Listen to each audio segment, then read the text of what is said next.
First get into position like this, then move like that. Yep, that's it.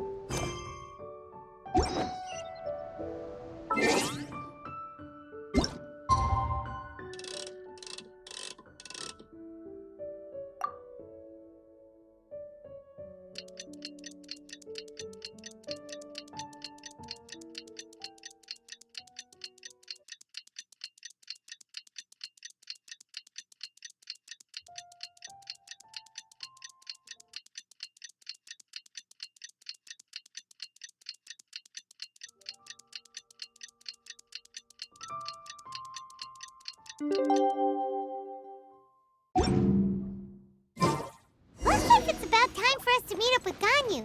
Let's head to Eugene Terrace.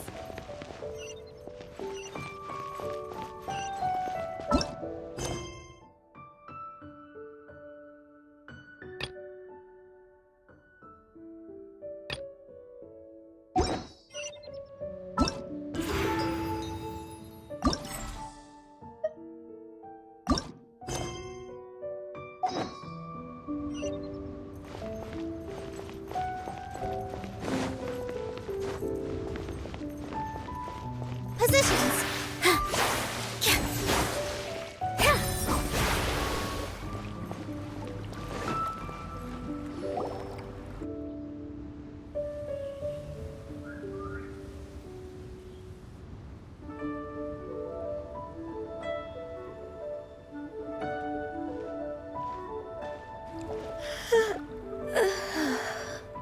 Greetings, traveler in Paimon.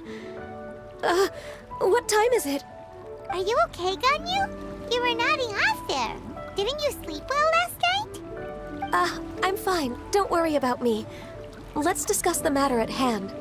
Since last time, I've been thinking a lot about the story Paimon told me. In essence, someone rescued a drowning man and performed some music. If that were all there was to it, it could have been many people, human or Adeptus. But the tune was allegedly so wonderful that the drowning man forgot about everything else, even his own impending death, and only came to his senses after being brought to shore.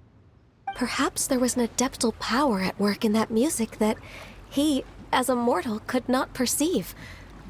Or perhaps he sensed a power surrounding him but lacked the words to describe it, not knowing where it came from. Either way, if this part of the story is true, then the rescuer has to have been an Adeptus. You really think so? But this story is all the way from Fontaine. Isn't this a bit of a long shot? Also, Paimon's really curious about how people from Fontaine think this fairy lady looked. Then she looked just like Ganyu. Guess that does technically make sense. Actually, Ganyu, if you had to save a drowning person, how would you go about it? Huh? Me? Well, I'd get them to the shore, and then I'd probably hide behind a tree and watch them for a while. Once I was sure that they were going to be okay, I'd slip away without a sound. Got it. So basically, Ganyu's the type of person who doesn't like taking credit for her good deeds. No, it's not like that. I'm just not very good at explaining things. And I also find it really awkward accepting other people's gratitude. Well, what if this Adeptus in the story had a similar attitude? That would explain why she just left without saying a word. She was probably thinking something like, one was merely passing by and saw fit to address this egregious disruption to one's graceful zithering at once. You may keep your thanks to yourself. That was actually a very good impression of Cloud Retainer, Paimon. As far as I'm aware, Cloud Retainer isn't the most musically gifted. Still, we can't completely rule her out just yet. If we set off now, we could head to Mount Outsung and ask her about it. You'll be able to confirm either way if it's her, and I can, I've been in Lea Harbor for so long now that I'm just not as familiar with the Adepti anymore. If there's anything we want to know about them, she's the best person to ask. Sounds great! And we're pretty close with Cloud Retainer by now, so we probably don't even need to bring her food this time, right?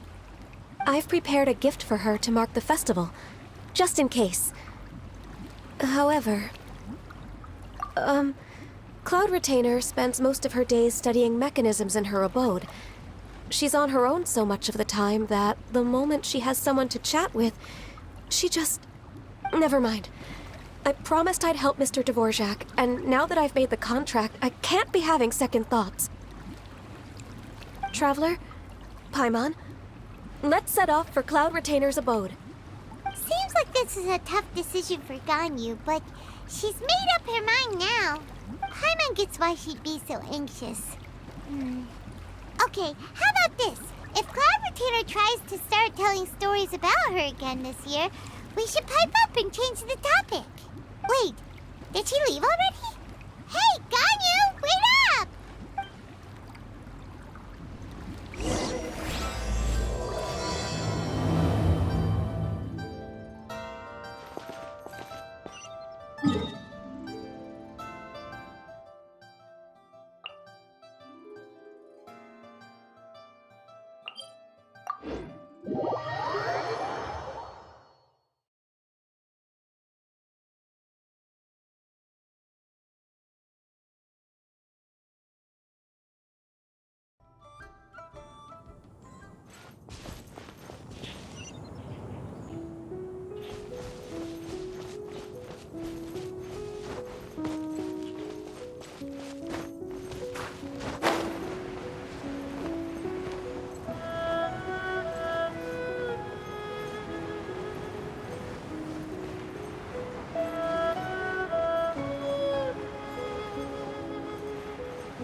Paimon's so tired from trying to keep up. Don't either of you need to take any breaks? I can't believe it. Cloud Retainer is not here. Huh? Did we miss her? She doesn't like to travel, so in the past, it's always been the other Adepti who come to visit her during the festivals.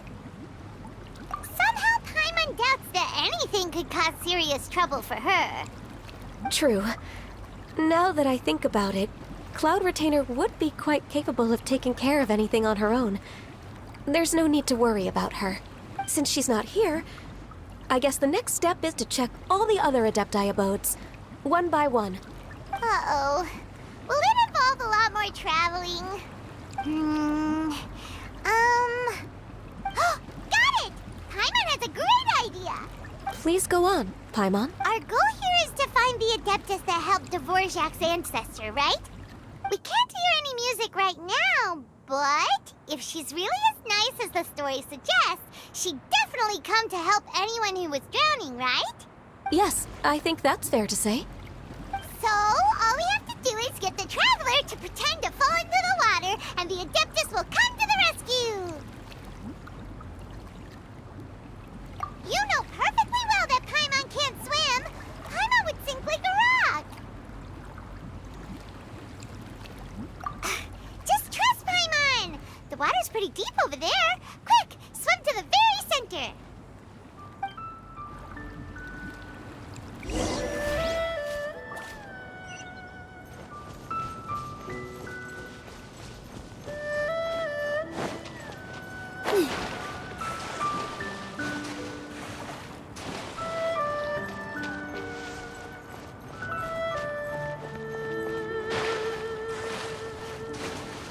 Help! Help! Someone's drowning! If only there was a kind-hearted Adeptus here to save us! Oh no! Whatever will a Paimon do?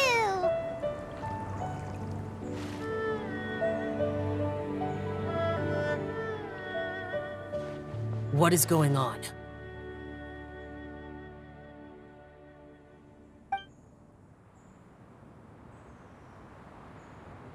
How do you feel right now?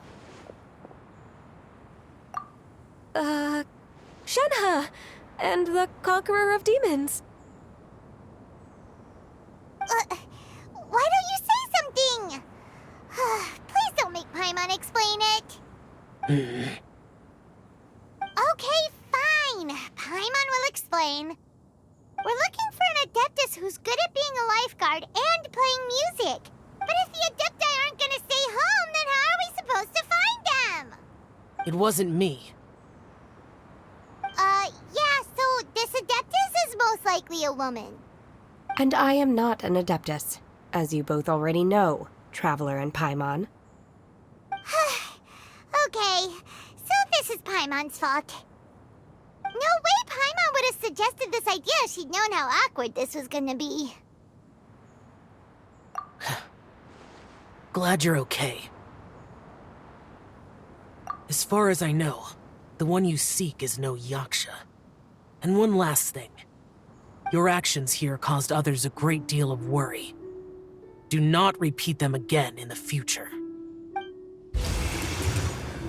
As ever, the conqueror of demons comes and goes, just like the wind. Right. I didn't dare to say a word just now. How's your training going, Shenhe? Have you made any plans for Lantern Rite? We could spend it together in Liyue Harbor if you'd like.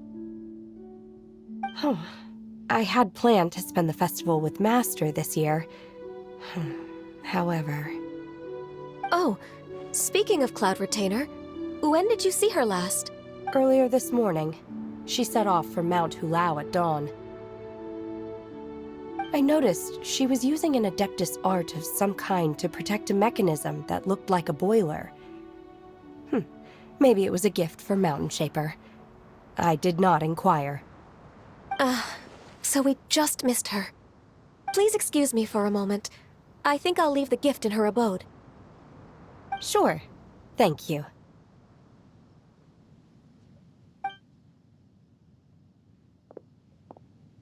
It sounds like Ganyu and Shenhe have gotten a lot closer recently. Yes. During the summer and winter, I continue to train with Master. In the other months of the year, I have been learning to adapt to human life in Liyue Harbor. Ganyu arranged accommodations for me in the city, and also recommended several work positions for me. But when I try to blend in by referring to her as Miss Ganyu or Lady Ganyu, like the others, she says I mustn't address her like that. Sometimes I'm supposed to copy other people, sometimes I'm not.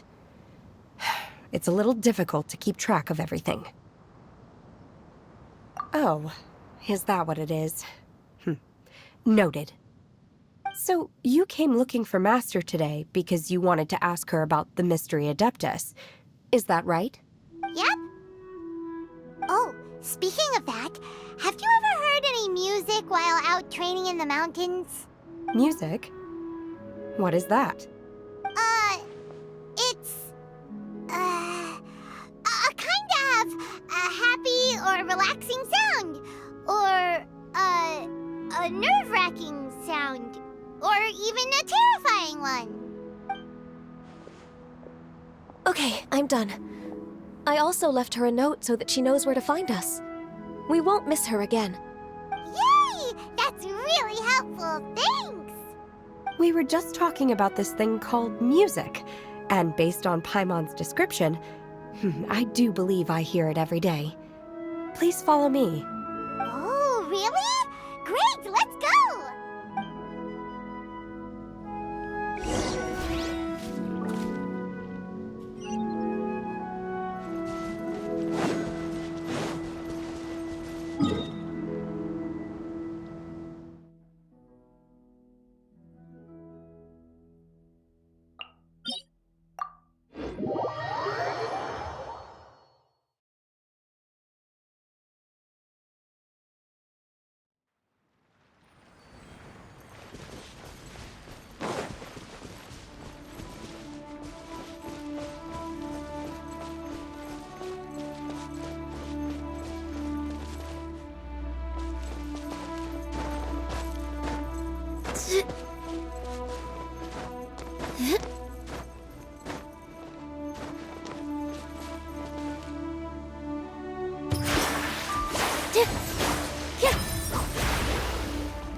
This is the place. I enjoy training here to the sound of music. Oh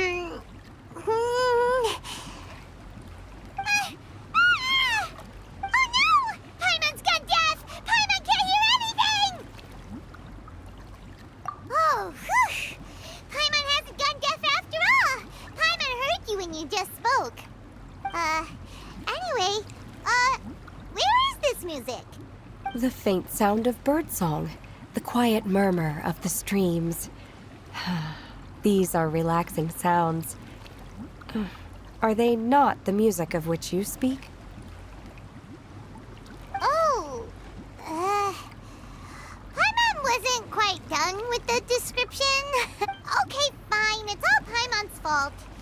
What we're looking for are not the sounds of nature, but melodies played on special instruments. Oh. And a melody is? Hey, don't you patronize Paimon! Let's get one thing straight.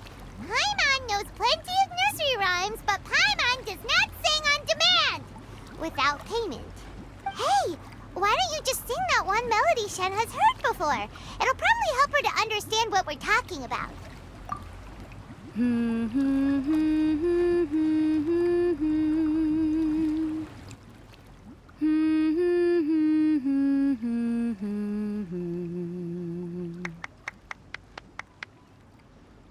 Oh, was that from the opera that Yunjin sang? That was a melody, and melodies can be called music.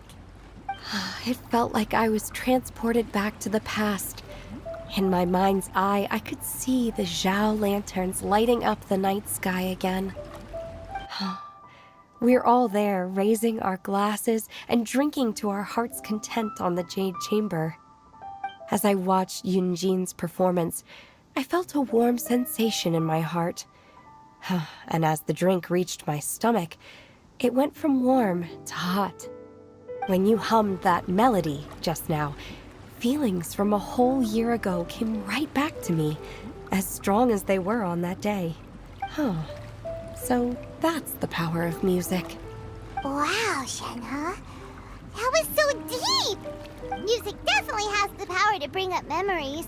It's like a time capsule with all the special moments from our life squished inside. What about you, Ganyu? Are there any melodies that have left a deep impression on you? I don't remember if my parents ever sang any lullabies to me. I know some local folk songs. And a few other things come to mind, too. The songs of the sailors down at the docks. The little ditties that the vendors call out in front of their beloved shops. The tunes of folk artists performing on the streets. Yes, that's right. In the past, whenever I heard the sound of those tunes, I always felt that they were worlds apart from me. Nenny and Leah probably view me as a non-human. And they are right, in the sense that I never could connect with humans' artistic expression and their sentiments. So I haven't been able to integrate into their community and be a part of their lives. At least, that's the view I held in the past. Only more recently did I start to realize that the only barriers are ones that I have erected with my imagination. The way those melodies make me feel isn't all that different from other people after all. They're about mundane details of everyday existence. Life's ups and downs, joys and sorrows. Even though we come from different backgrounds and have different stories to tell, when it comes down to the most common things that we see and experience around us each day in the city, in that sense, we're all the same. You go, Ganyu! You're really making progress. You have loads of friends in Liyue Harbor when you think about it. Like, okay, maybe some are more like coworkers and bosses. But at the very least, Kuching and Shenhe are your friends now, right? Yes, I am. Technically speaking, we should refer to each other by the conventional forms of address used among fellow disciples. But now that I know what constitutes a friendship, I do believe we are more friends than co-disciples. Thank you, everyone. Once the days are warmer, I would like to host you at my home in the city. Please invite Kuching as well. I've planted many types of flowers. I'm sure some of them will be to your taste. You are too kind. I couldn't possibly. Nonsense. You are my friend. I have cultivated and cared for the flowers just as you taught me. Once you've seen them for yourself, I am sure you can advise me how to do an even better job next time. I will save some for decoration. We can feast on the rest. Then, thank you in advance. Wait, what is that saying again? If you insist? Do people say that? I'm not completely sure either. It doesn't matter, okay? You got the point across. No need to split hairs. Paimon's more concerned about your idea of a girls' night out. Eating flowers? Really? Does this have anything to do with you both being the disciples of that illuminated bird? Who dares refer to one not by one's Adeptus title, but merely as that illuminated bird? Master. Our greetings, Cloud Retainer. Ah! There it is! The illuminated bird has landed! Double humph. Now she has the gall to use it rather than she. Even after being chastised once already? Huh. Barely a moment has passed since we last met, and yet your impertinence has reached new heights. Very well. If you refuse to learn your lesson, one shall scold you no further. One has received your message from Ganyu. On the matter of the Adeptus you seek, one suspects to know their identity. Well, shall one lead the way? I still have to complete my training for today, so I will bid farewell to everyone here. Very well. Await my arrival at one's abode later this night. On this special occasion, you should indulge yourself with some savory dishes. If you want to release a Shao Lantern, come and find us anytime. Thank you, everyone. Happy Lantern Rite to you too.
With all my strength. Cheer.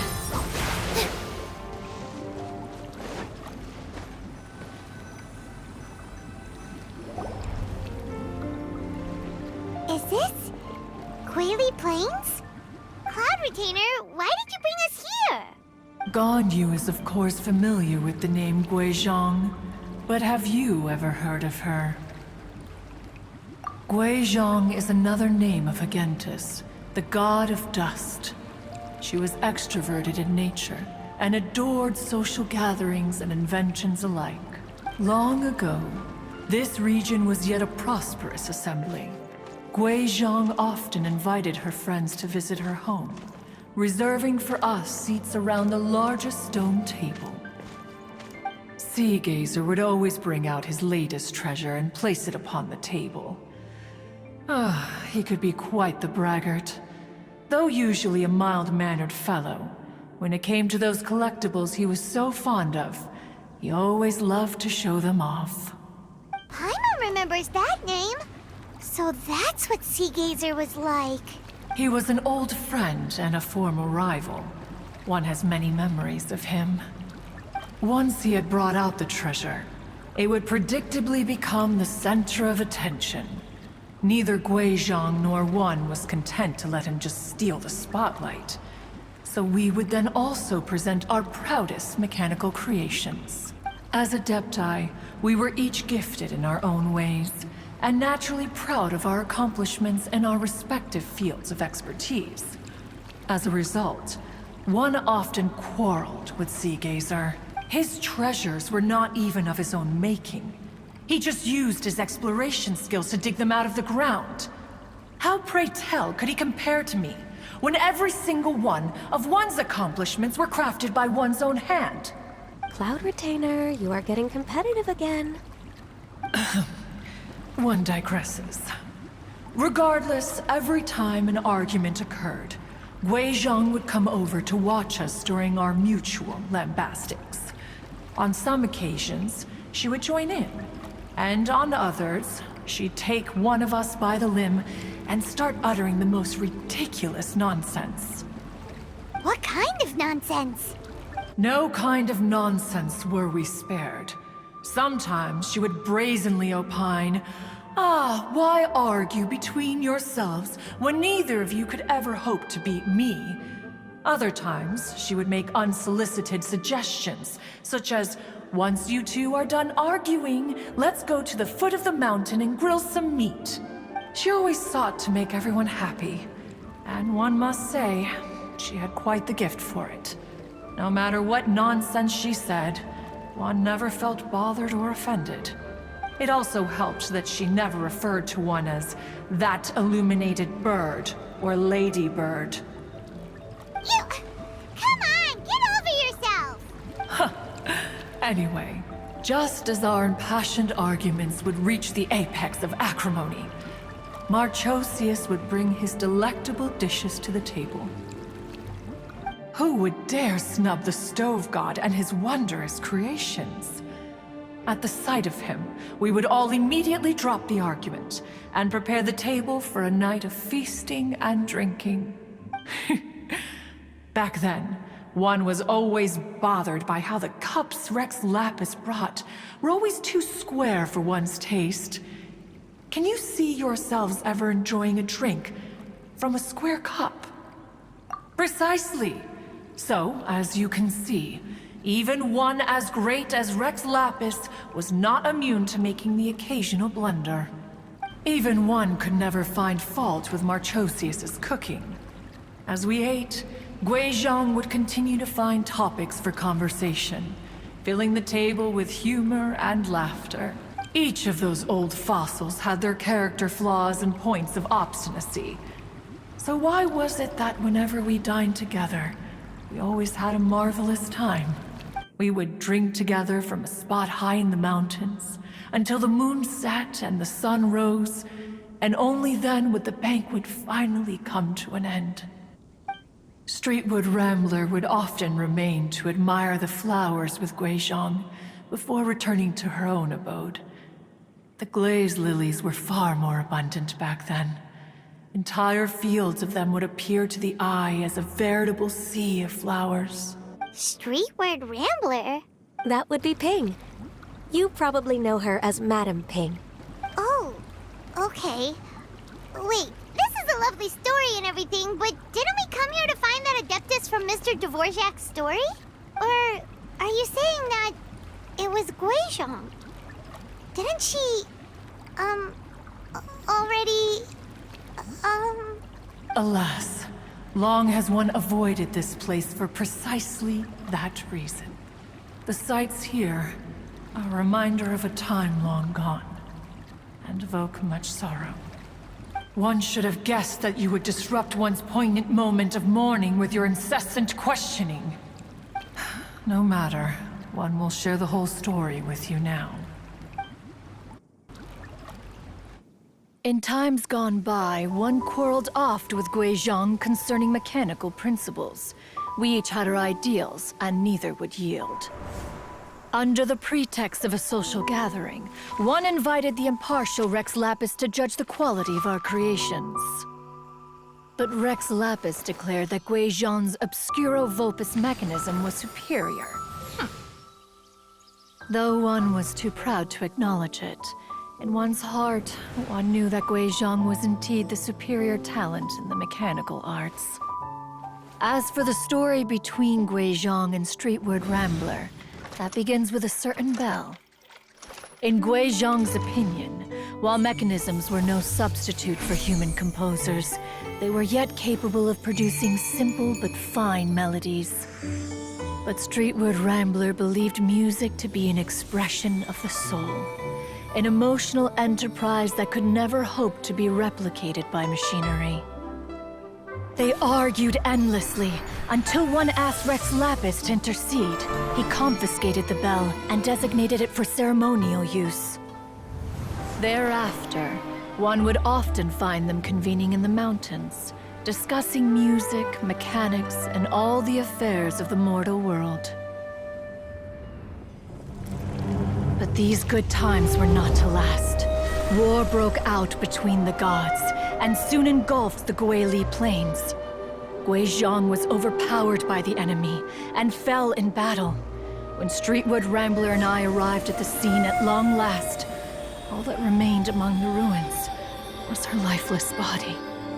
After this, at Streetward Rambler's request, Rex Lapis granted her the cleansing bell for safekeeping.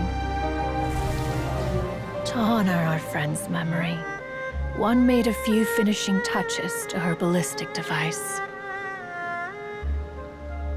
Many lantern rites have passed since then. Many greetings and goodbyes. Upon what do you gaze? The Guili Plains? No.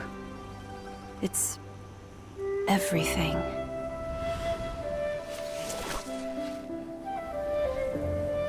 We think of human life as like a lantern that's lit one minute and extinguished the next. But are we Adepti so different? Perhaps as dust settles after a storm, we too must one day return to the world below. One has always been austere and private by nature, and has never relished socializing. One's dealings with Guizhong were born out of discussions on the discipline of mechanics. What? You have loads of friends, and you seem pretty chatty. Just because one is not ignorant of social graces does not mean one is fond of them. One is perfectly capable of partaking in conversation despite being introverted. But in the end, one is nothing like Streetward Rambler. She is dauntless but thoughtful, not to mention eloquent and wise. Moreover, her friendship with Guizhong was far greater than one's own. Back when they were rivals, they would often compete against one another in the realm of musical composition. That cleansing bell was one of Guizhong's proudest works, having the ability to both compose and perform. Wait, that's weird. Didn't Madame Ping say she pestered an old friend for that bell?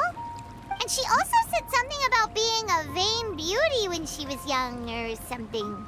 Streetward Rambler, a vain beauty. My foot. That bell has a sad history.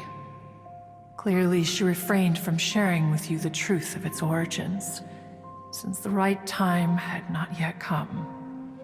As for her old friend, who else could it be?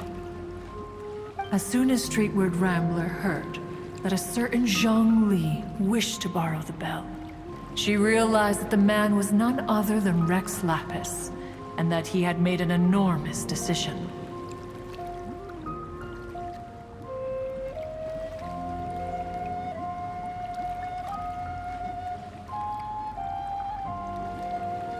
After all, we all have known each other for several millennia.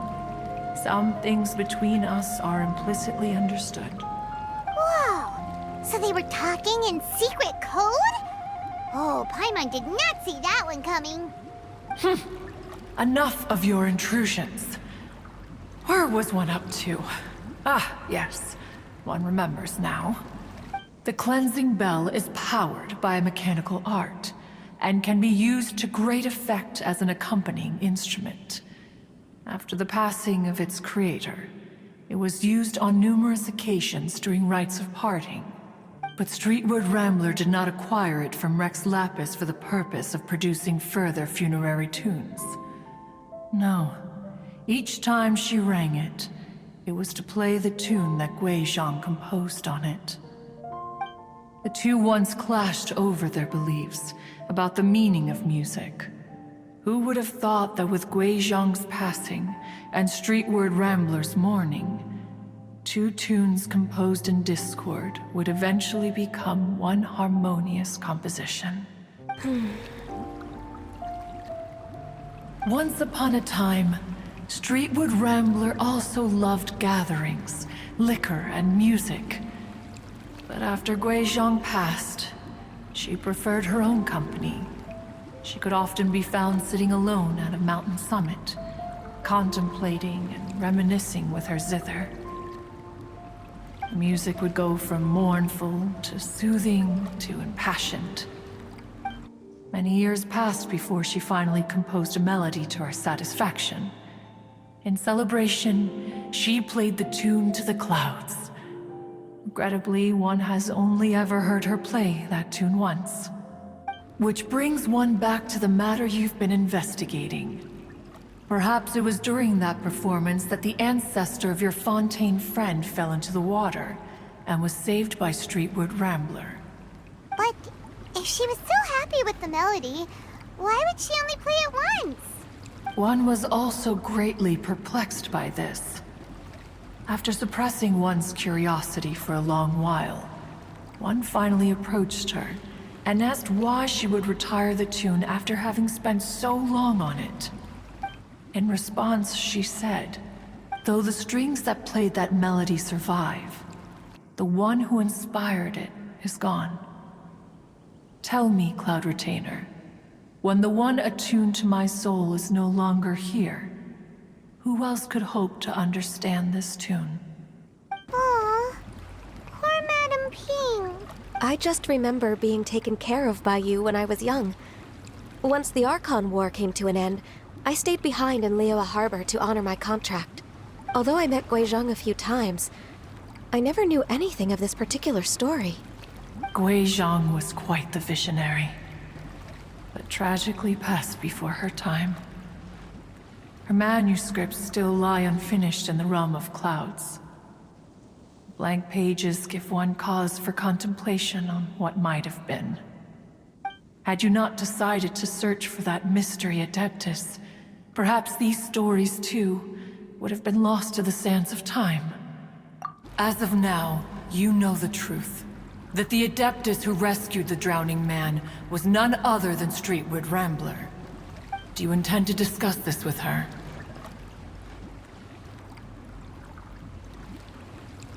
Do you mean Ping might find the topic too distressing?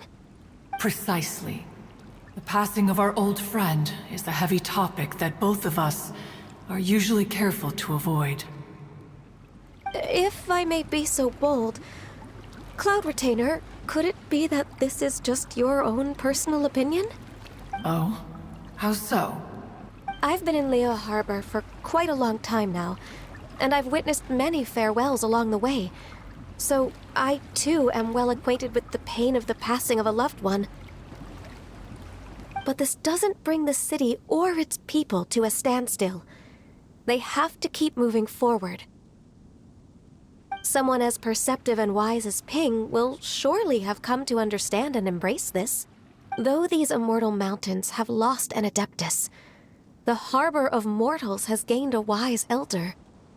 No loss can ever be undone, but there is always much that can still be gained. Ping has helped countless people, and will guide many others in the years to come. And all to whom she extends a helping hand become her friends. People she can admire flowers and discuss music with.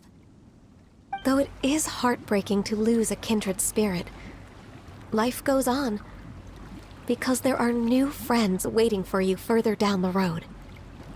We even asked Madame Ping what she thought about adding a music festival to this year's Lantern Rite.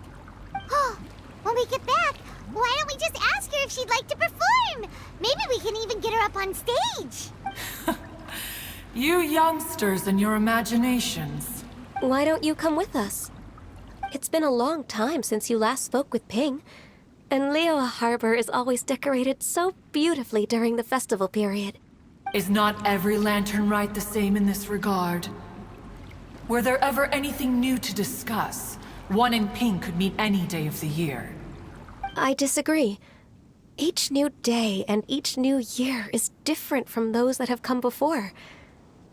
How long will you simply let them pass you by? The edibles she brought this time were indeed quite delectable. Very well. Then one will be off. If the other old fossils have sneaked away into the city to amuse themselves, one shall soon find out. All right. We should be getting back to the harbor as well. We don't want to keep her waiting. Once the Guili Assembly, now the Guili Plains. Say, if we planted flowers there and cared for them carefully enough, do you think that one day we'd be able to recreate the Sea of Glaze Lilies? Allow one to take back one's praise from a moment prior. You are still far too given to flights of fancy, child. What? Cloud Retainer? You were still listening? One observed that you were making no effort to leave, and returned to chasten and hasten you. This time, one is departing in earnest.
Whoa!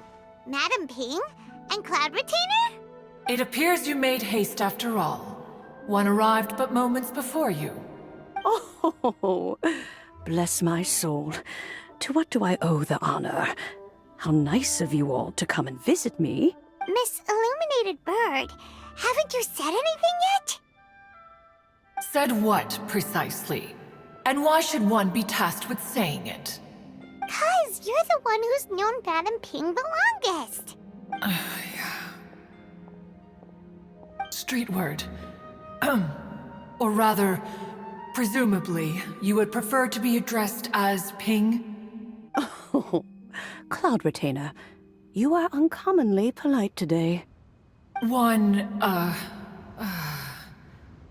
Given that Lantern Rite is almost upon us, the weather in the city is most pleasant, and a sweet floral fragrance lingers in the air.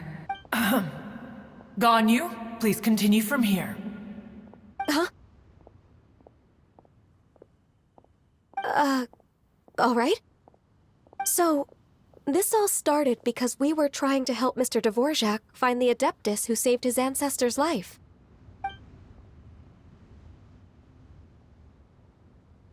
Cloud Retainer informed us that the one who played that melody and rescued the drowning man was none other than yourself. Let me think. Yes, I do believe I recall that encounter. What a long time ago that was. I'm surprised that you still remember it.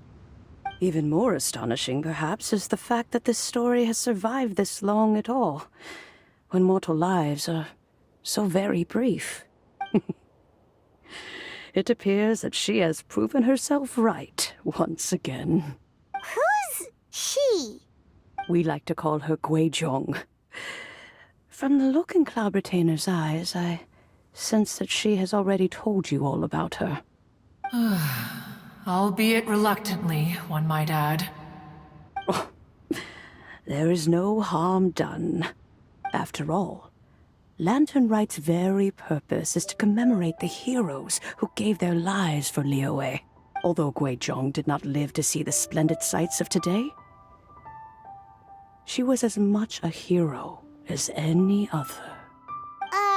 So how has she proven herself right again exactly? Once upon a time, she said to me that humans were a weak form of life that she wished to protect with her wisdom. But as she interacted more and more with them, her opinions on them began to change.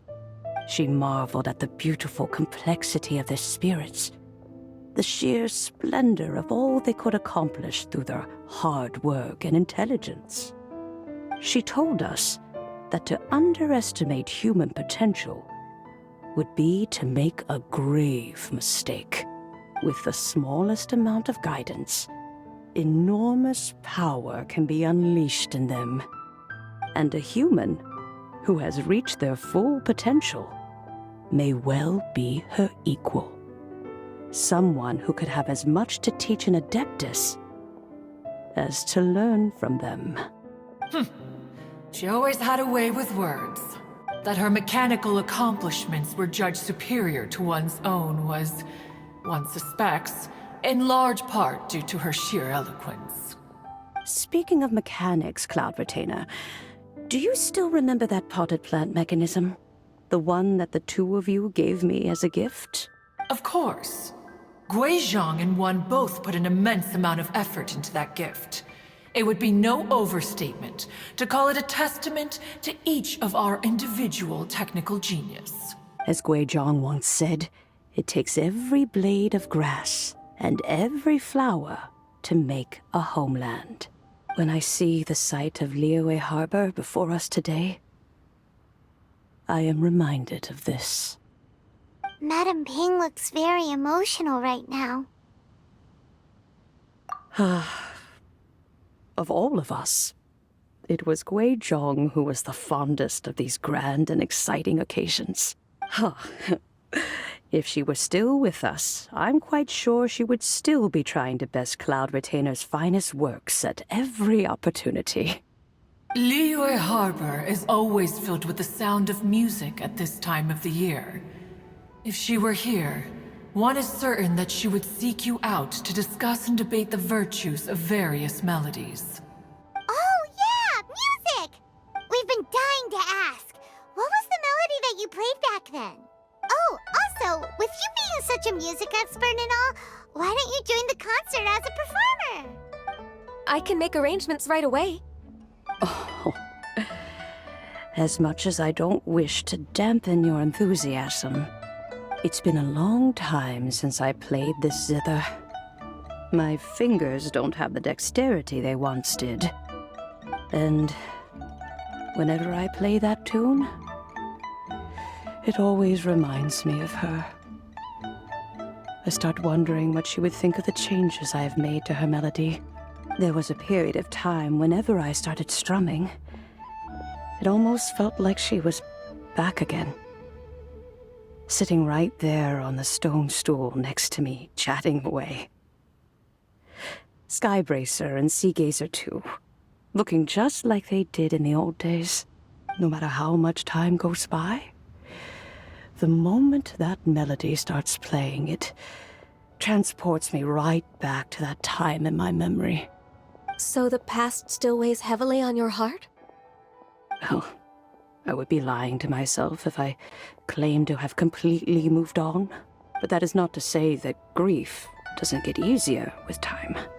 Despite the sadness, I have found many things that bring me joy in life. It is simply the nature of the world in which we live that, even if one wished to mourn for an eternity, it would be a nigh impossible feat. Just look at this potted plant. Isn't it stunning? It takes an honest and open mind to confront and conquer grief. You have indeed made progress. Be that as it may, I shall leave the lantern rite stage to the youth of today. Well, if you're sure. Granny! Whoa, what's everyone doing here? Did something bad happen? Ah, and now we've spooked Yanfei. No, everyone's just here to give me their regards for the holiday. Oh, that's wonderful, I'm glad. Well, in that case, happy Lantern Rite, everyone. Happy Lantern Rite. Oh, I just remembered that I have some, work to do at Yuehai Pavilion that I need to discuss with Yanfei. I haven't been able to find a chance until now. I will leave Mr. Dvorak in your capable hands. Cloud Retainer, Ping, we will be off for now. Huh? Does it have to be right now? Which case is this again? Hey, Ganyu! It seems Ganyu still has much to learn when it comes to the art of deception. What a pity. She has learned nothing of one's ability to carry a conversation. Since it's been so long, Cloud Retainer, why don't you stay? I'll make a cup of tea and we can chat a while. Gladly. This was one's intention as well. When you next see the Fontaine musician, please give him my regards. I'd like to wish him the very best with the concert. You got it, Madam Ping. Thank you all. I think you've listened to enough of my nattering for one day. As for that melody, I will play it for you all another time. Goodness knows I need to practice it first. Wow, that'd be great. We'll look forward to it. When that time comes, wherever her spirit may be among the countless grains of sand and specks of dust between the harbor and the mountains, perhaps she will look at the Liyue of today and steal a smile when she sees the prosperous land that it has become. All right, let's go tell Mr. Dvorak the news. This is a peaceful neighborhood.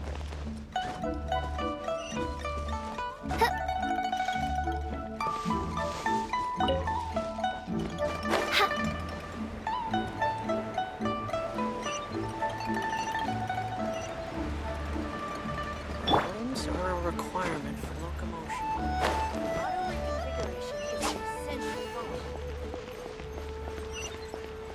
Positions!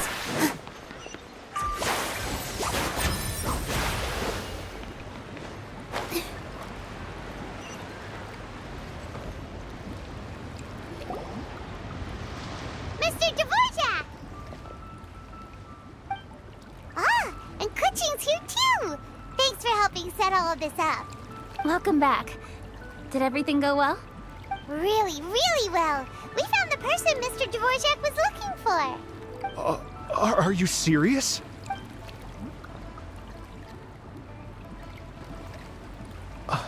I see. So the melody my ancestor heard was an adeptus remembering her late friend? That certainly explains why it was such a powerful and poignant tune. That's a really interesting first reaction. Guess that comes with having a musical mind. I have to say, though, it's hard to believe that the fairy from the tale is now an elderly granny. Oh, Paimon knows exactly what you mean. Normally, Adepti don't age at all. But Streetward Rambler, or Madam Ping as we know her, probably only became old because it's what she wanted for herself. Madame Ping possesses vast knowledge and great wisdom. Whatever physical form she may decide to take, her mind and wits are as sharp as they come. Yep, Kuching summed it up perfectly. That's exactly what Paimon was trying to say. I think... yes. I must thank her in person. That can wait until after the concert, though. For now, I need to devote all my emotional energy to the performance. Ah, speaking of, Madam Ping wishes you all the best with the music fest. Paimon has a sneaking suspicion that she'll stay in her usual spot, but listen to the performances from afar. Wait, are you serious? Oh no, now I'm starting to get nervous. Okay, alright. Nope, another rehearsal is in order. Please excuse me, everyone.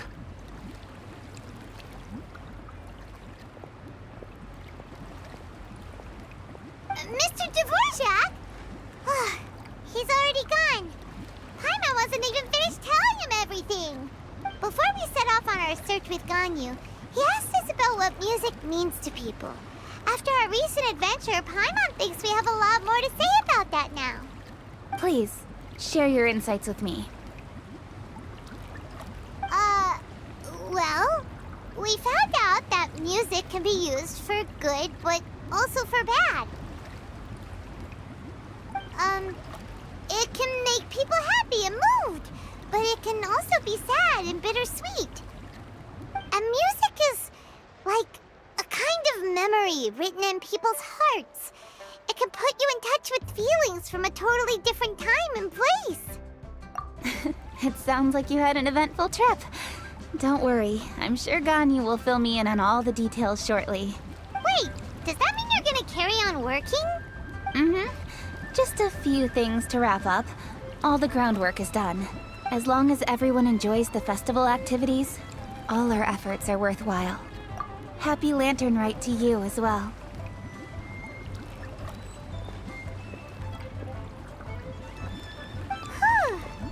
That should be everything taken care of, right? Oh, no, wait. Paimon feels like she's forgetting something. What was it? Oh, it feels like it was a while ago. Shoot! Latent... Wait, no. Anyway, fancy bamboo shoots! Zhang-Li said he wasn't in a hurry, so if we went now, there's probably still time, right? Anyway, even if we don't make it, it's not our fault. He could have totally picked them by himself. Ugh. Anyway, let's go check with him at Wangsheng Funeral Parlor.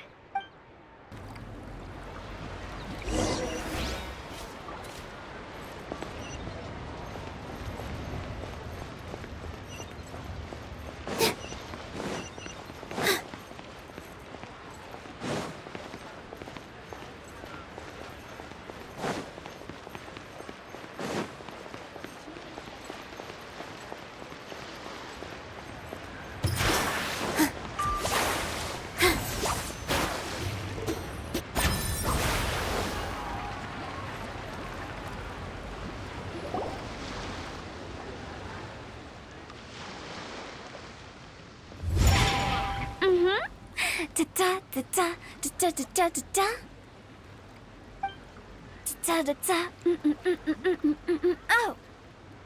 All right, let's take a break here. Oh wow, look who it is! Are you here to hang out with everyone's favorite funeral director?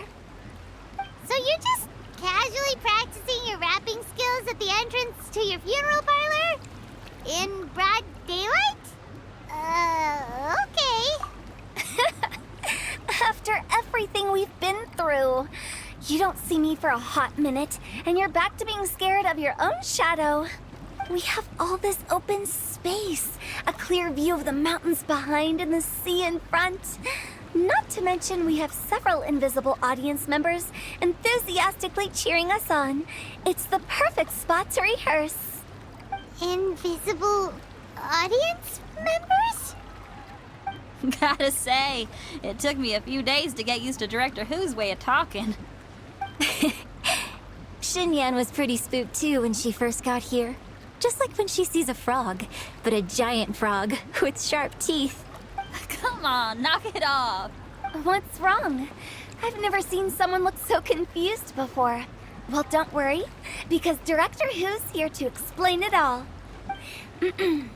There once was a Fontaine musician who went around town on a mission. He came door to door for his iridescence tour, looking for acts to audition.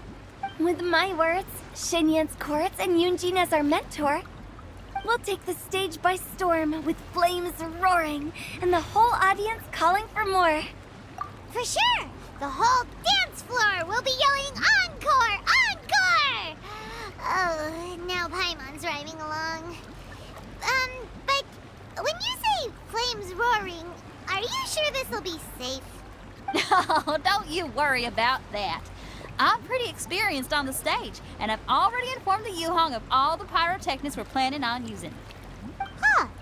Guess we'll just have to trust Xinyan on this one. Oh, Zhongli. He took one of those fancy meal boxes and set off for the mountains. Said he wanted to pay a visit to some old friends. It's a real pity that he couldn't be around for this.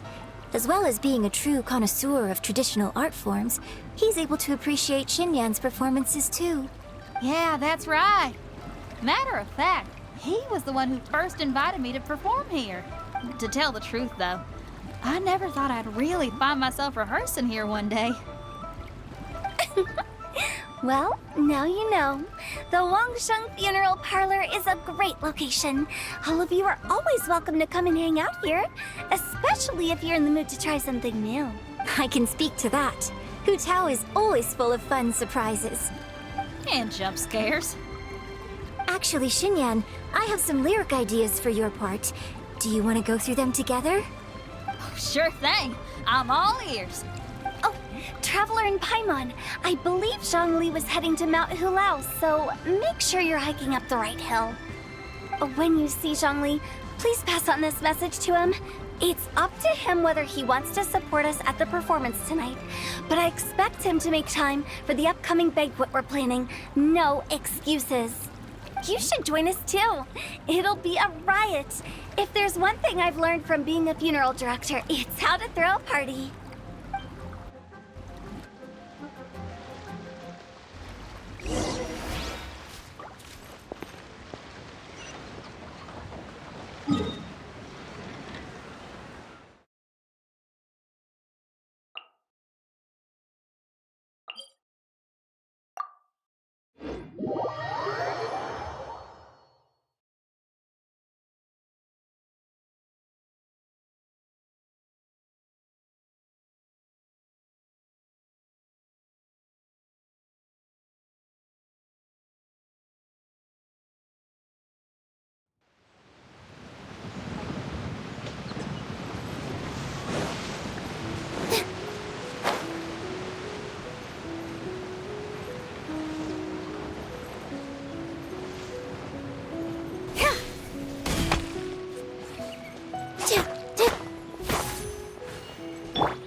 Familiar face.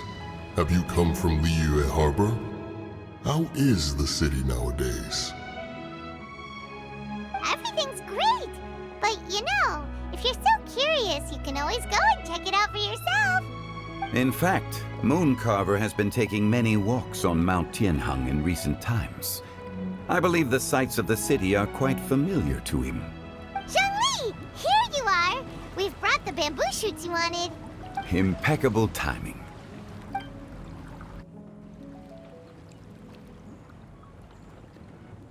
Traditionally, bamboo shoot soup ought to be slow-cooked for many hours on low heat. Using Adeptus arts to hasten the process is something of a shortcut. Wait, that mechanism... is that... Indeed. Cloud Retainer kindly lent me her supreme cuisine machine. Can we not just call it a cooking machine? Actually, never mind. She seems to take a lot of pride in her mechanical gizmos, so it's probably best if Paimon doesn't go changing the name willy-nilly. I trust that you found the answers you were seeking during your recent journey? Excellent. The past should be remembered, but not overly dwelt upon. Our journey should be seen as a means to take on more from the world around us. When the bamboo shoot soup is ready, I must insist that you try some for yourself. Oh, Zhongli! Hu Tao told us to tell you something. She said, it's up to him whether he wants to support us at the performance tonight, but I expect him to make time for the upcoming banquet we're planning. No excuses! When she says performance, she must mean the Lantern Rite Music Festival. As for the banquet, she didn't tell us she invited us to come as well. As you can see, I have a prior engagement with 2 Adepti friends of mine tonight. Please, give Director Hu my best wishes for the performance. As for the banquet, since the Director insists, far be it from a mere consultant like myself to refuse. Yay! Then we'll see you there? Absolutely. Rex Lapis, the bamboo shoot soup is ready. Thank you. I will examine it right away. The appearance is exquisite, and the aroma rich and intense. The craftsmanship of this machine is commendable indeed. Since you came all this way, you should not leave empty-handed. Please, take some soup. It tastes most exquisite while still warm.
I'm honored to be here on the Iridescence Tour stage.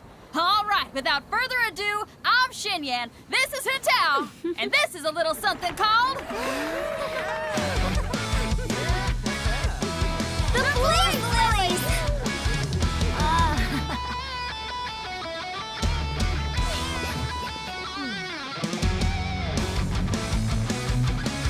I'm up here blazing trails through the midnight sky, lighting up the world below. And when the crowds all hear my voice, they'll meet the spirit of rock and roll. Let's go! Hey, you butterfly, you two buzzing by, guiding your way to the afterlife, opening the path without a fright. Oh, I'll light the fire, watch it blaze across the universe. I'll spit my rhymes, watch your step, or you'll get burned. Hey, woo!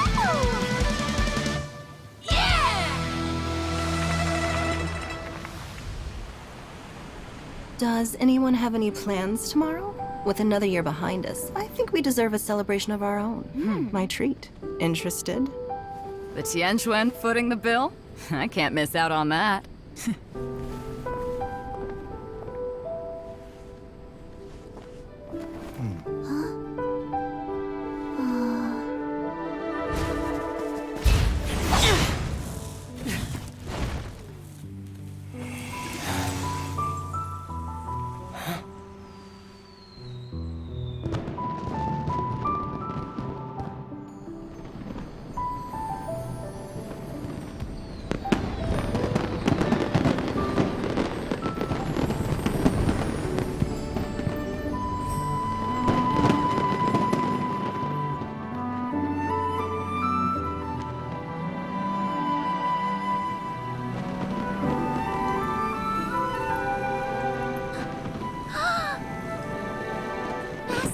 Master, listen!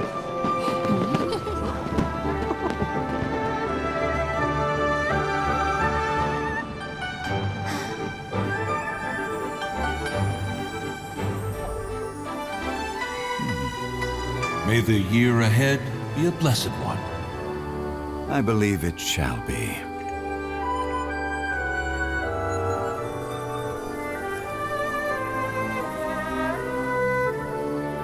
Master, the Xiao Lanterns, Ha! Elementary. one shall fashion for you a Shao lantern the likes of which the world has never seen. And you must take it to Liyue Harbor to display its magnificence for all.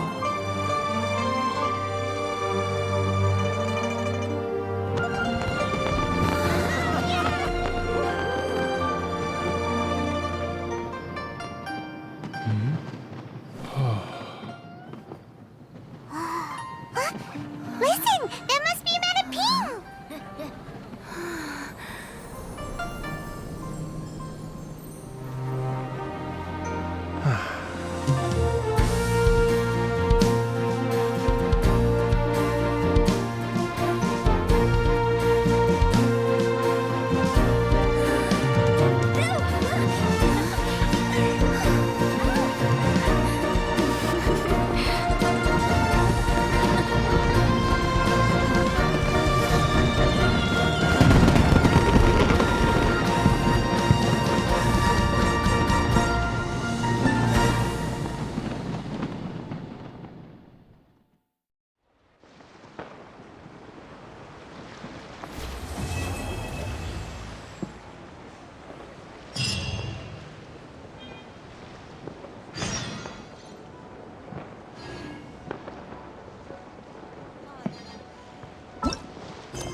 Traveler, hurry! It's almost time for us to join Hotel for dinner! Woo! And we'll be meeting at Shinjuei Kiosk. It's the place with a really long wait list. As expected of the parlor director, always so generous! Come on, let's go!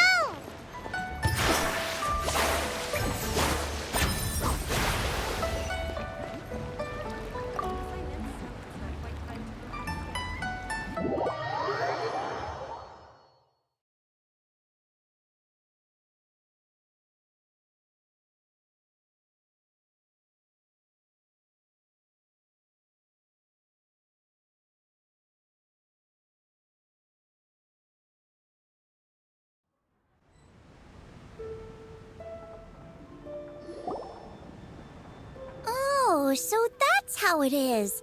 Thanks for the suggestions, Mr. Zhongli. I have them all noted down. I've long heard that your knowledge encompasses all things old and new, Mr. Zhongli. But I never knew that you were well versed in the art of cooking, too. It is truly an honor to make your acquaintance. No need for formalities. I too feel humbled to be in the company of such talented young people. There are many things I could learn from you. Oh, you flatter us. If it's possible, may I trouble you to provide a few words of guidance for my practices in exorcism?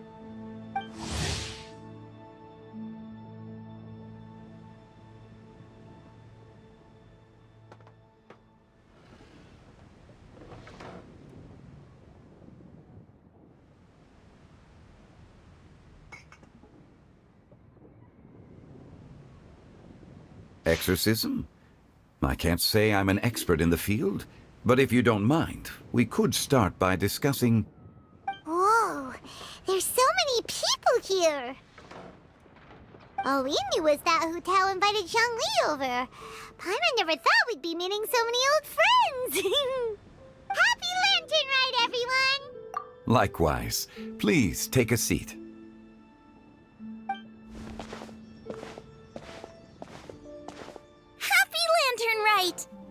having fun? Me too. I've seen Xinyan perform before, but this is the first time I've watched something like this. I heard that the audience loved it too, and she's been receiving quite a lot of performance invitations lately. She's more busy than ever, and Yunjin's gonna help her. Yep, and they asked us to pass on their season's greetings to everyone. They hope we'll have a wonderful gathering. The performance was spectacular indeed. However, it gave Xiangling a huge burst of inspiration, which in turn gave us a bit of a headache. Us? Did Xiangling ask you to try out her dishes too? That, my friend, is beside the point. Watching you eat was enough for me. Come to think of it, I probably shouldn't have burdened Chongyun with eating my share too. Hold on, Xiangling came up with a new recipe? Let Paimon try! See, someone here knows how to encourage people. Thanks, Paimon. Oh, and I have to thank Mr. Zhongli too. He gave me lots of useful pointers that really drove it home for me. Oh, so that's what you were talking about before we arrived. Yes. Since we'll be dining together, the topic of our conversation naturally revolved around cooking. Xiangling's ideas are truly unconventional. Her choices in both ingredients and spices are comparable to a melody dancing on the tongue. My suggestions were nothing more than the icing on the cake. Oh, the two of you always deliver. Now I'm getting embarrassed. Anyway, I'll get everyone to have a taste after I've adjusted the recipe based on Mr. Zhongli's advice. That sounds like it might become a little safer to eat. How about I sample the dishes next time? Speaking of eating, Paimon feels like we're missing someone. Oh, Huta was the one who invited us, but she's not here. And where's Guoba? Oh, Guoba volunteered to help Dad at the restaurant. You know, lots of people come over to eat during Lantern Rite. Without Guoba helping out, I probably wouldn't have had the time to accept Hu Tao's invitation. As for Hu Tao... The director went to collect a guest. She asked me to stay here and host you for the time being. Seems like it's almost time. Huh? Hu Tao went to fetch someone in person? Oh, that must mean they are super important. Could it be... Keqing? Ningguang? Or Captain Beidou? She didn't clarify. And as her subordinate, I couldn't just pry into the details, could I? Ta-da! We're here! Oh, we're not late to the party, right? Right? Good thing the Conqueror of Demons and I are both as swift as the wind. And whoosh, we made it just in time.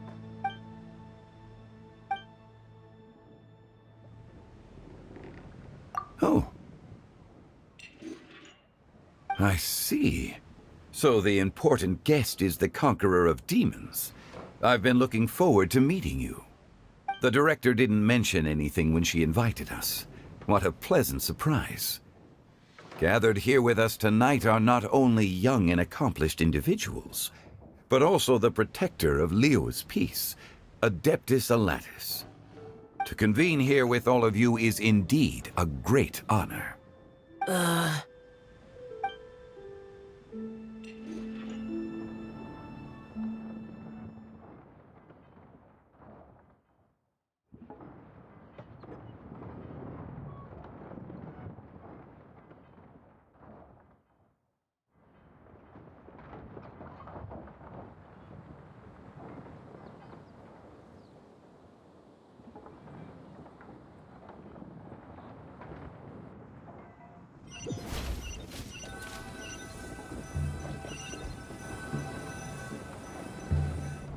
It's almost Lantern Rite, yet you took all the trouble coming here. The director has a way of making it difficult to decline. Rex Lapis, may I ask what troubles you? The director asked me to buy sesame oil in preparation for the celebrations. Then why would you come all the way to Wangshu Inn? I had a pleasant chat with Chef Yanxiao and received some spices from him. And, see? Here's some matsutake and a portion of ham. What about the sesame oil? It's a shame. I couldn't find the kind the director was looking for.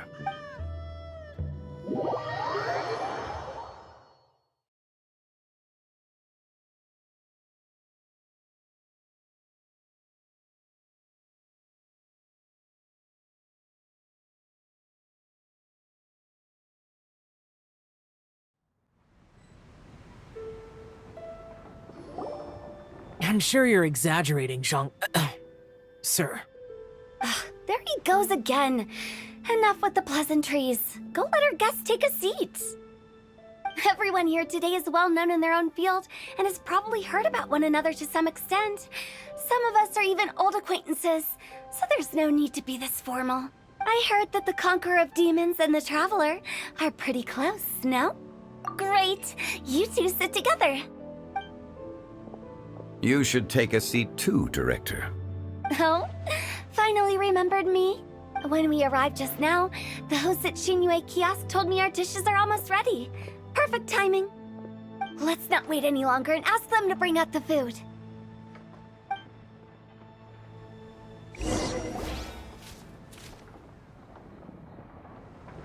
Paimon would have never guessed the person who Tao went to fetch was Xiao.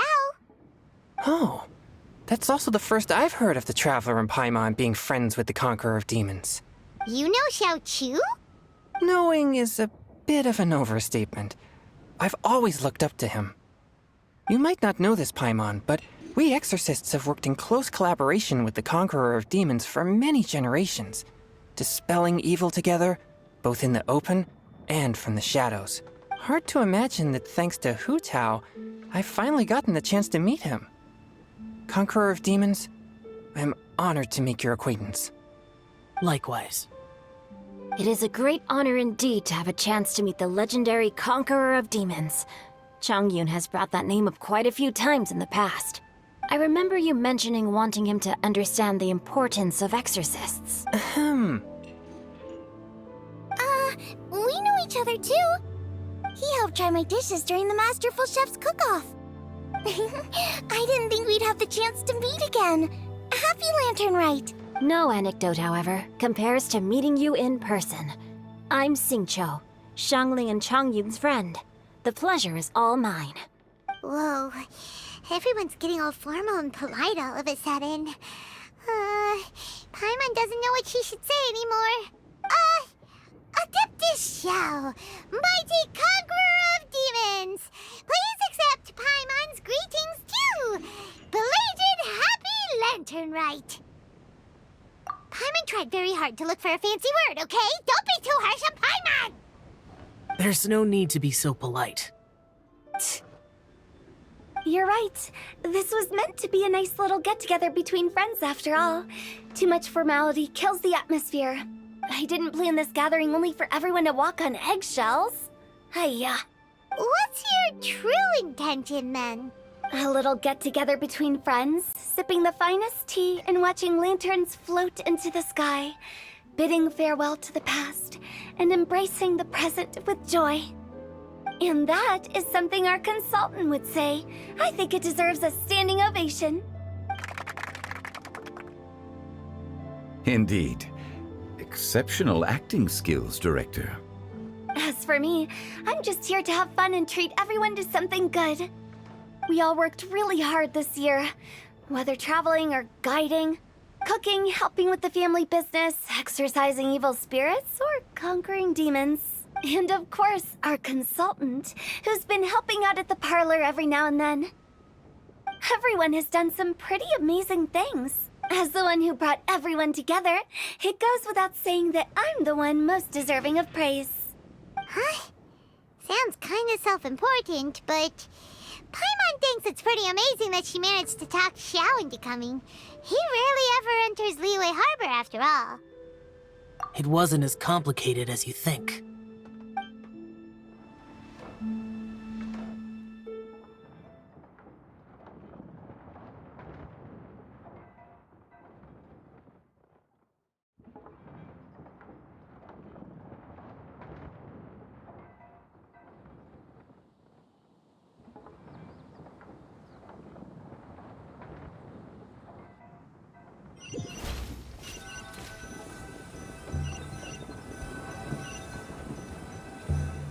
Okay, gotcha. Thanks, boss lady. It's not boss lady, just boss. And there she goes. What a lively girl. Conqueror of demons, Adeptus Shao. Guardian of Wangshu Inn, hero of Dihua Marsh. I know you're there. Quiet. Do not disturb the peace. Sorry, but you wouldn't show up if I didn't yell your name, would you? I know you. You're the 77th director of Wangsheng Funeral Parlor. Is there something you need?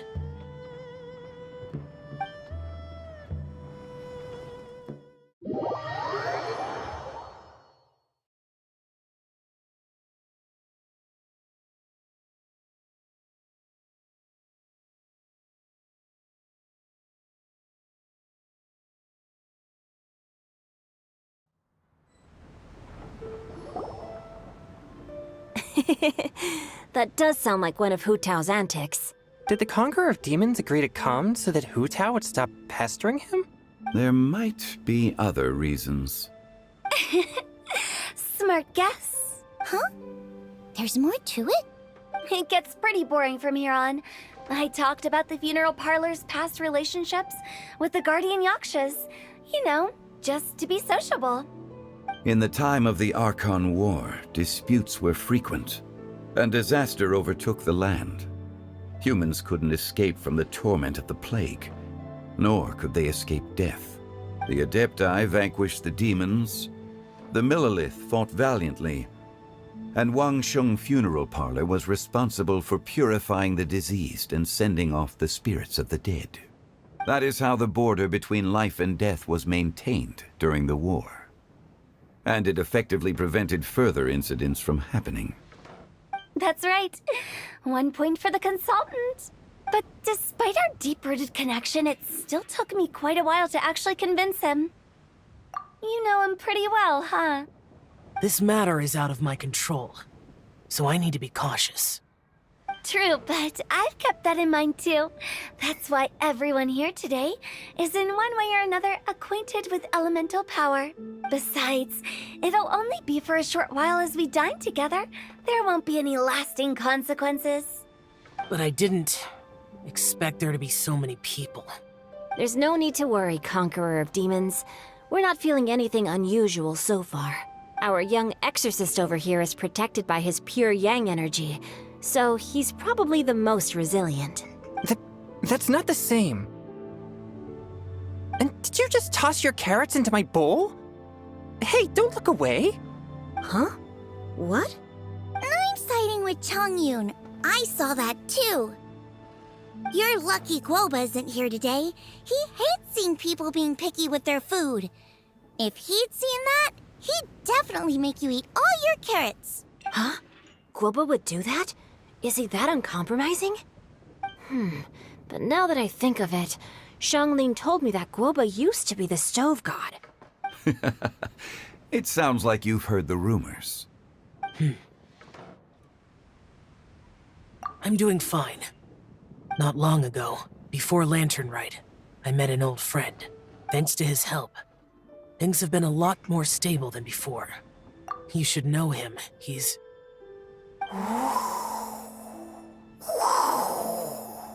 Seeds of story, brought by the wind. And cultivated by time. Did Paimon just unconsciously complete the thing? That voice. Could it be? If I'm not mistaken, there's someone knocking at the door. Don't just sit there, Zhongli. Go welcome our guest in. No such need. I'm coming in.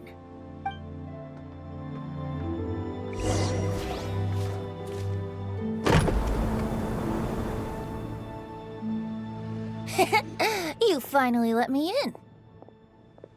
Hello, hello. No matter if we've met before or not, this moment marks a brand new encounter. Old friends and new. Happy Lantern Rite. Oh, it's the tone-deaf bard.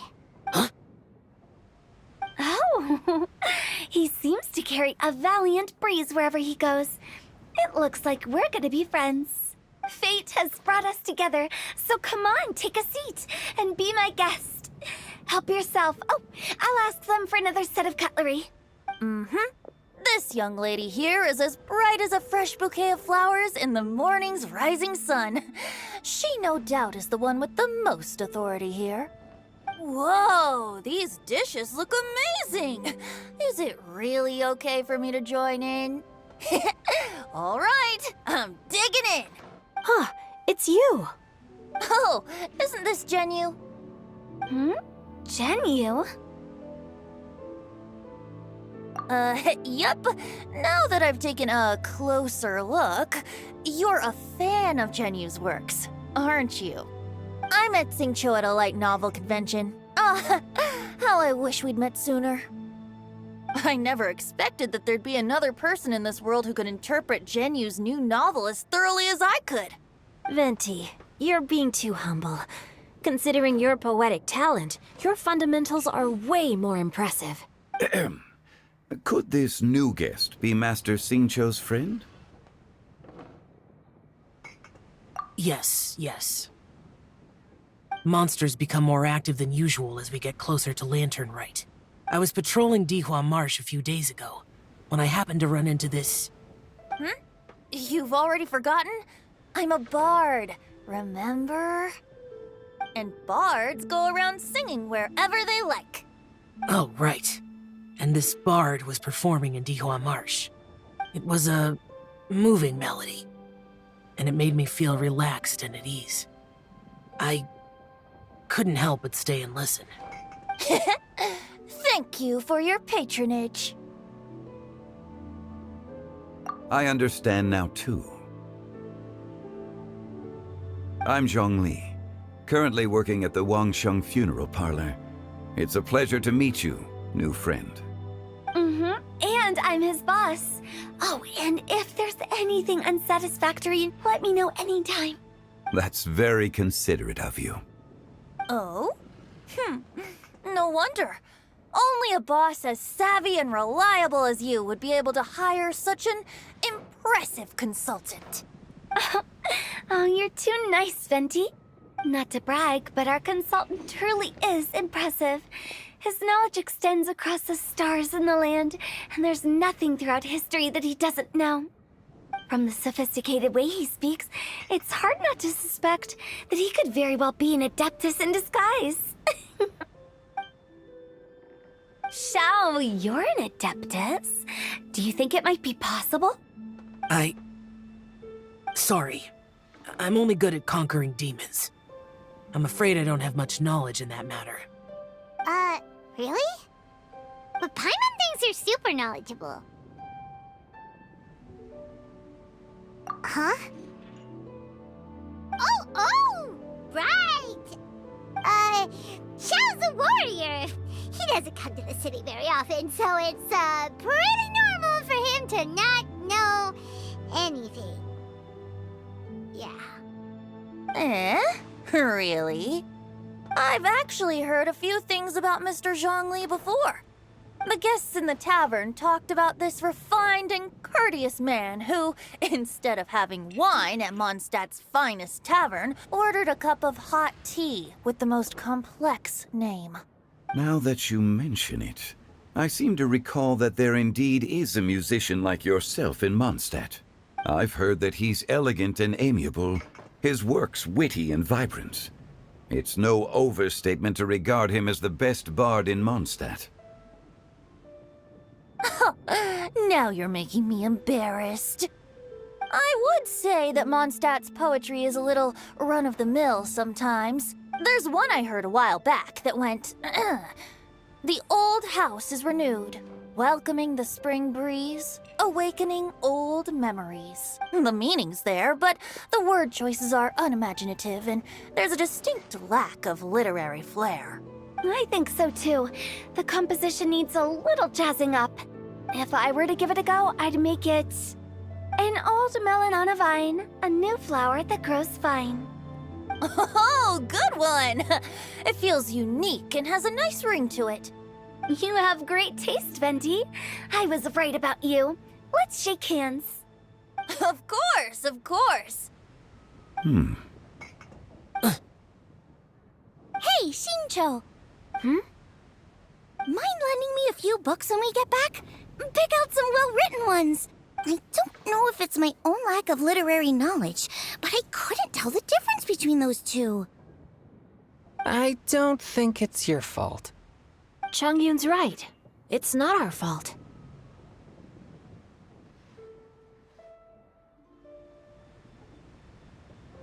Oh, you have a point. But speaking of, why is the tone-deaf bard here? Are you here to take part in Lantern Rite too? I heard that Liyue will be hosting a Lantern Rite music festival this year. As a musician myself, how could I possibly resist the temptation to come take a look? Or listen. Getting to know other musical styles is essential to sparking inspiration, don't you think? As for the Fontaine friend who hosted the festival, I saw him near Stone Gate the other day. The Iridescence tour has finally been held successfully for once, so I had to congratulate him. Don't think anything of it. By the way, I was watching as you entered Shinyue Kiosk, but no one seemed to notice me. Should I say that it's because I'm an expert in hiding, or that a certain someone deliberately ignored the sound of the wind? Whenever Lantern Rite comes around, Liyue Harbor becomes bustling with activity. People are all busy watching the lanterns and strolling around the shops, and they might just go travel somewhere on a whim. It is rather difficult to predict another's whereabouts. The festival is in full swing and proceeding smoothly, and we're all gathered here with friends, new and old. This is no doubt a wonderful occasion worth celebrating. To come together with all of you at the beginning of the year, one can't help but be filled with joy. In a moment like this, I propose we raise a glass together. In my case, tea in lieu of wine. Very well said, Mr. Zhongli. That was exactly what I wanted to say. Now I'm getting a little self-conscious. I didn't cause you too much trouble barging in like that, did I? We usually drink wine during occasions like this over in Mondstadt, but since Mr. Zhongli insists on drinking tea, I'll give a toast with tea too. Everyone, thanks for the treat. You're welcome. As the host of this gathering, I hope everyone enjoys the food and drinks. May this year be better than the last. Considering that everyone may have other matters to attend to later, sticking to tea seems like a good idea. All of a sudden, they started proposing toasts. Should we? What's with the urgency? Sure. Have you two finished eating? It's always nice to have a breath of fresh air after a meal. Helps with digestion. Paimon will come too. Yeah? Okay then. Don't forget to come back.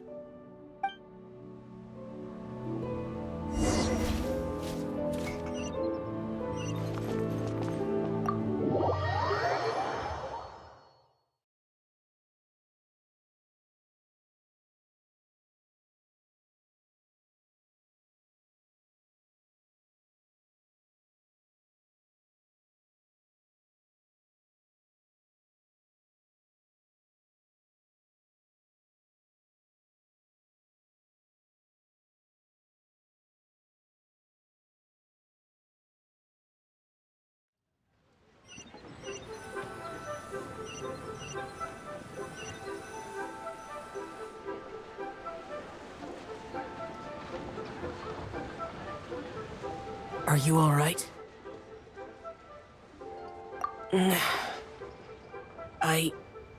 It's hard to describe. It's not that. There were those among the Adepti who loved gatherings and idle chit-chat. Sometimes they would call up a few others for a drink.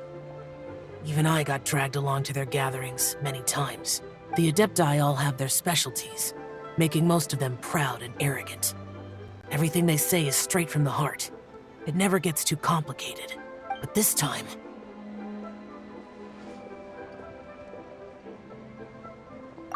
That's not what I meant. Or perhaps I should say Rex Lapis is really good at adapting to human life. You could say that he actually enjoys doing so. And that's something I might never be able to do. That does sound like something you would say. No matter. I know my circumstances. Whenever I think of the ordinary conversations I've had with you, it feels strangely novel. Yes. The parlor director went out of her way with the invitation, so it was difficult to turn her down. I had made mental preparations before agreeing to come. She told me that all the guests today would be acquainted with elemental power, and I knew that you would be here. But I didn't expect the other guests to be... General Capisis always said that we should live in the present and enjoy every pleasant surprise. Perhaps that's what I should do with what I'm feeling now. But I think he meant designing clothes for those around him. The clothes were intricately designed, but inconvenient to wear. Brother Bosacius never tried to hide his distaste in front of him. Rex Lapis did like his designs and even collected quite a few. The outfit he wears now was also designed by General Capisis himself. I never saw him wear this during the war. I didn't expect him to start wearing it later. Oh, here you are. I'm not intruding, right? You're not. What is it? Hu Tao saw that everyone's done eating and asked the staff to bring out the desserts. Paimon got so anxious that you weren't back yet that she scarfed down her dessert without the usual slurping and munching. To be honest, I was kind of worried too. You looked a little restless just now, and I thought you weren't used to the food here and was planning to head back to Wangshu Inn for something Yanxiao made. You're worrying too much. Why would I? Anyway, let's head back. Please wait! There's another reason why I came looking for you. Here, take these. I brought them for you. Almond tofu? Yup.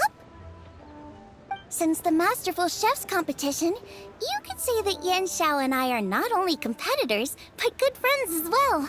I visit him at Wangshu Inn sometimes to discuss our cooking. I heard him say that the esteemed guest on the roof loves nothing more than a good plate of almond tofu, so I learned a thing or two about the dish from him. I'll be honest, before Hu Tao invited everyone, she secretly came looking for me, told me about the guests she planned to invite, and asked me for some suggestions on what she should order. So I made a few servings of almond tofu for you guys in advance. Take them as a token of gratitude for your support. When I told Guoba that I was making these for you, he started eagerly running around the kitchen and helping a lot too. Thank you for the trouble. There was no need to... I'll take them. Thank you. And Guoba too. You're welcome.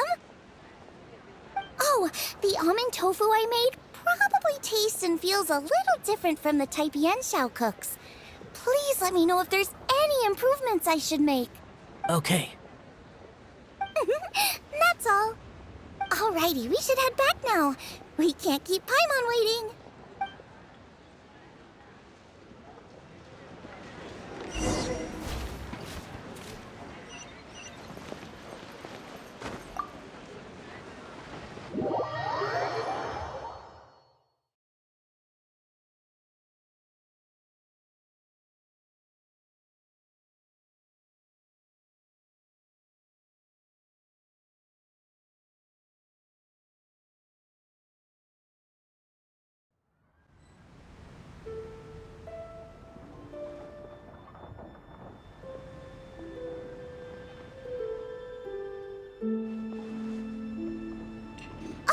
You're finally done whispering secrets to each other? So much for promising Paimon you'll be back soon. How could you say that to Paimon?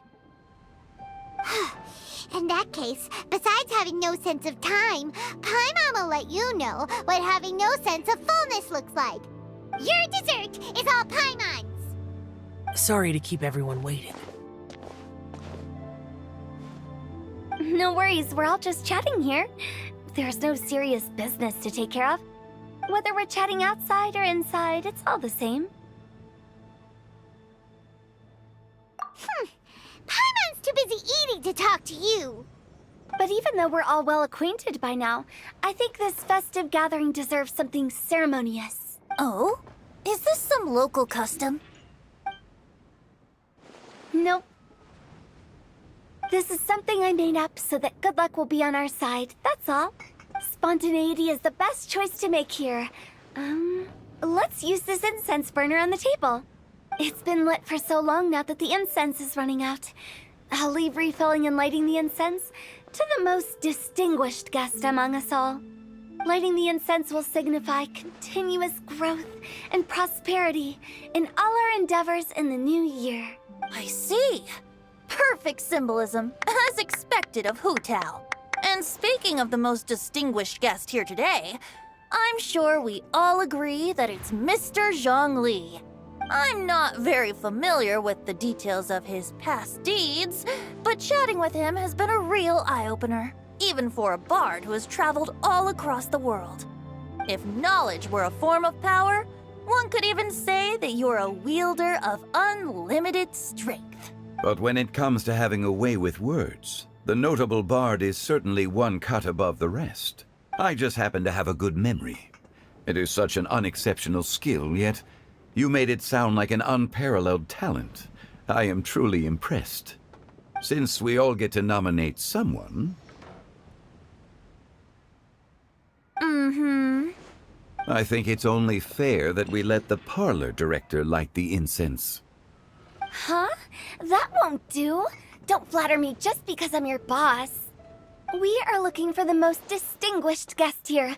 As the host, I shouldn't be involved in this discussion at all. Now that we've enjoyed this table full of delicacies, how about we let our one and only chef here do the honors? Is this really the way this works? I didn't cook any of these dishes. It's not a big deal. Just look at her. Xiangling, the disciple of an adeptus, the stove god's best companion, the winner of the Masterful Chef's competition, the only heir of the famous Wan Min restaurant, a good old friend of mine. There's no better choice. Why does Paimon feel like we're back at square one again? Please stop! You're making me embarrassed. If we're looking for a distinguished guest, surely the second son of the Feiyun Commerce Guild counts.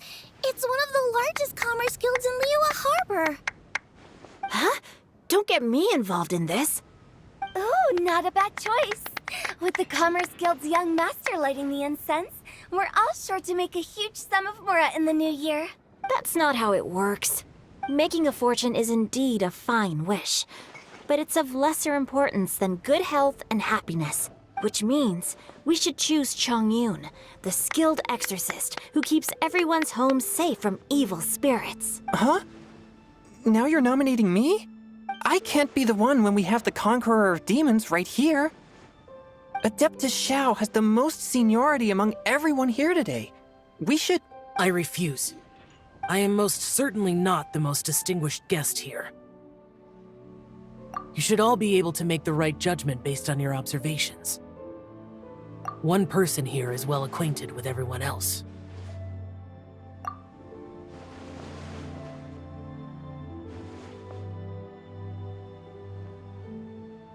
Oh, that's right!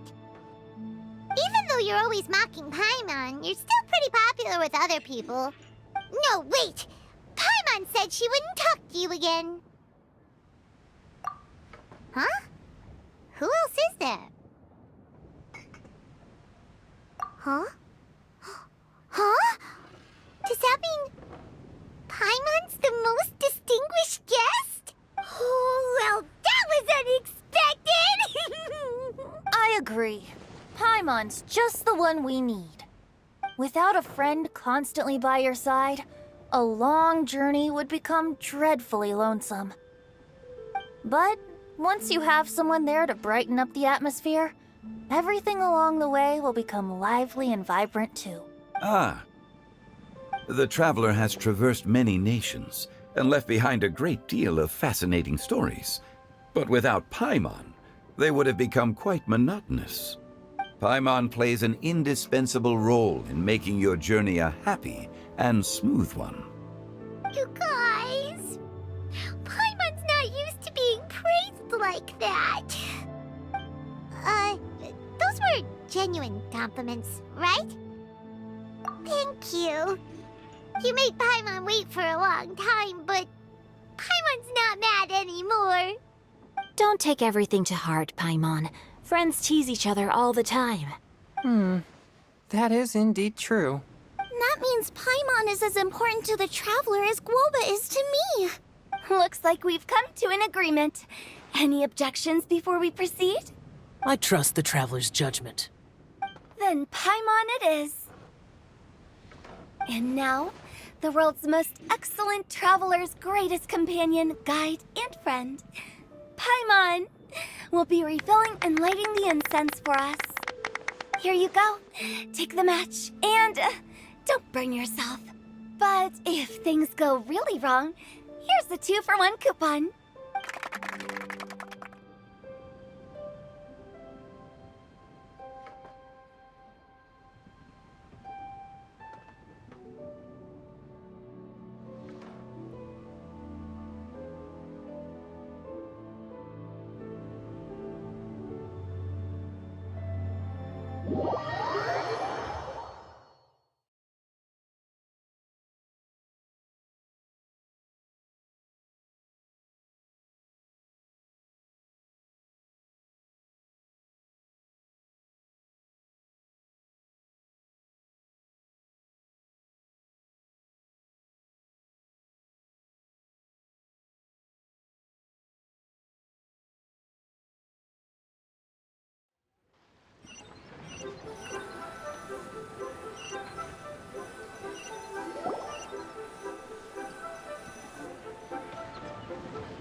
It's getting late.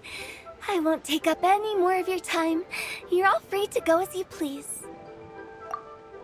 Yep, the tea was amazing too. You don't have to go all polite on me. Just remember to come when I invite you next time.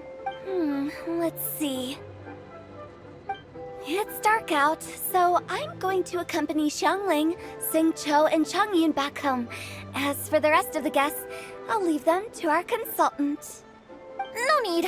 I'm headed towards the harbor to meet a friend on the ship. There's no need to trouble one such as Mr. Zhongli. I think you know the place I'm talking about. Come meet me anytime. It was great getting to know you all. Let's meet again when the spring breeze begins to blow. Bye. Oh, we should write poetry together sometime. We'll catch you all later then.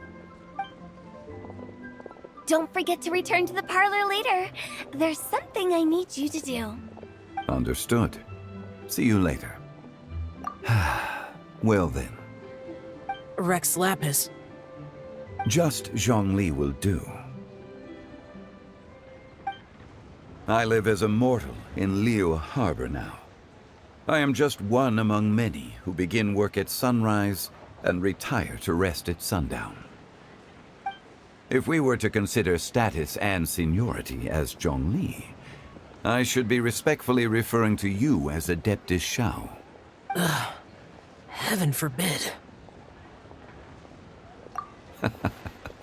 I meant what I said. I heard that during the Lantern Rite Music Festival, you conferred with Streetward Rambler and Cloud Retainer. I take it as you've gained a lot more knowledge about the past? The same truth will sound different coming from different people. As more bear witness to a story, feelings and interpretations expand in variety too. I once had a pleasant chat about the past and present with a Sumeru scholar named Soraya, and learned a few things about her research topic. From the evidence she found and the conclusion she made, her area of research is already very close to the truth. But there are multiple sides to humans and gods alike.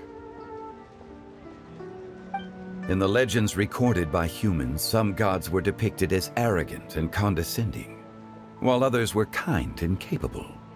But whether to me, Streetward Rambler, Cloud Retainer, or younger Adepti such as Shao and Ganyu. Those Adepti and gods that may seem extraordinary to humans are something more akin to close companions. This was as true back then as it is right now. Just how Shao may seem unapproachable to most, but the Traveler has proved otherwise. So there's no need to dwell too much on certain things.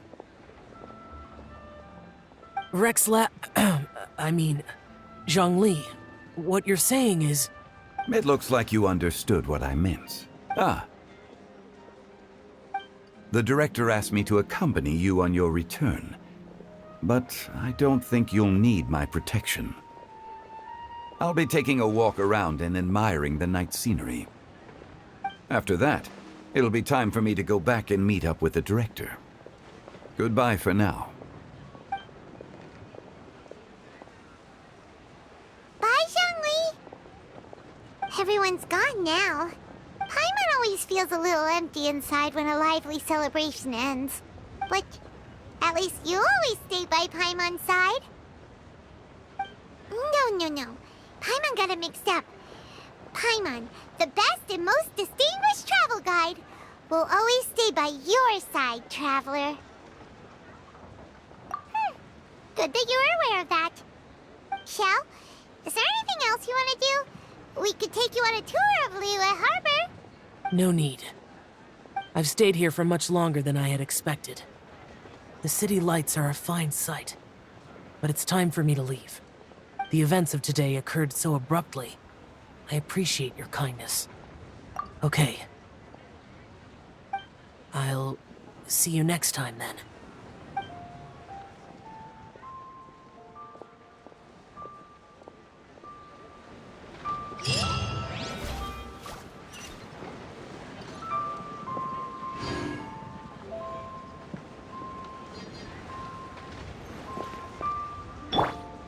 Rise!